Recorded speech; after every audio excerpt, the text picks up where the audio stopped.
sending a message to the nation. Welcome to this week's edition of New York Now. I'm Dan Clark. Lawmakers left Albany last week after a short-lived special session. But this week, they've opened a new chapter in the state's response to COVID-19. They held the first of 8 scheduled hearings on the impact of the virus Tuesday. This week, lawmakers were looking at the effect on higher education. We are obviously deeply concerned about the way in which students, faculty, and staff have been impacted so far, but also have great number of questions about how we are going to go forward. Next week, they'll hear testimony on the state's handling of nursing homes. More on that in a bit. But first, Governor Cuomo says the state budget has reached a breaking point if Congress doesn't send money to New York in the next week or so.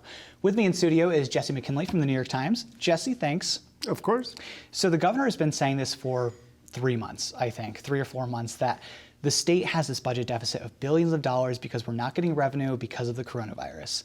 It's been 4 months. Is he bluffing? It feels like, to me, it's like the Gov who cried wolf. Well, I don't know if it's bluffing so much as it's stalling. I mean, what's going on here is that basically they're waiting on the feds to act, and to an extent, they don't want to, disperse their leverage by taking any action on a state level, which would then kind of release the pressure on the feds to kind of come in and bail them out.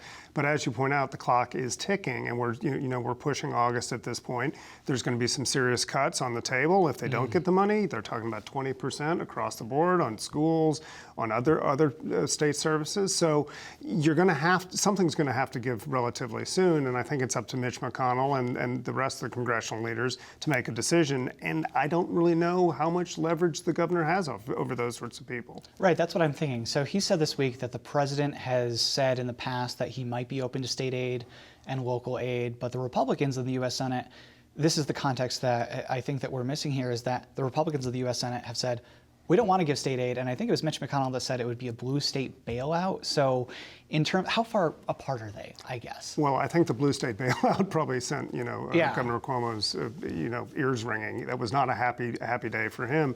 I think they're fairly far apart. I think the Republicans are dug in on this idea that New York has kind of made this bed by themselves far before coronavirus, that they were spend-happy liberals and that they spent too much and that they never want to raise taxes except on the wealthy, blah, blah, blah.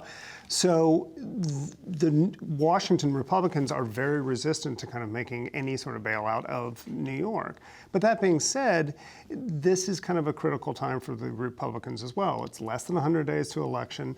I think the last thing that they want to be seen as is stingy to people that are really hurting. And, there's an argument to be made that New York's really hurting. Yeah, how do you think this affects the political aspect of all of this? I mean, you're right. It seems to me like if the Republicans don't budge on this, and the Republican Congress members have to be advocates for this if they want to win in their districts, because as the governor said this week, it trickles down to the point of if you don't have the state delivering school aid, then property taxes may go up. So it's going to be felt by everybody, I think. Yeah, I think it's a challenging political map for the Republicans anyway. I mean, they're not going to lose a Senate seat in New York because they're both Democrats, but there are vulnerable Republicans in the House who probably don't want to run on kind of a fiscal austerity message right now in New York.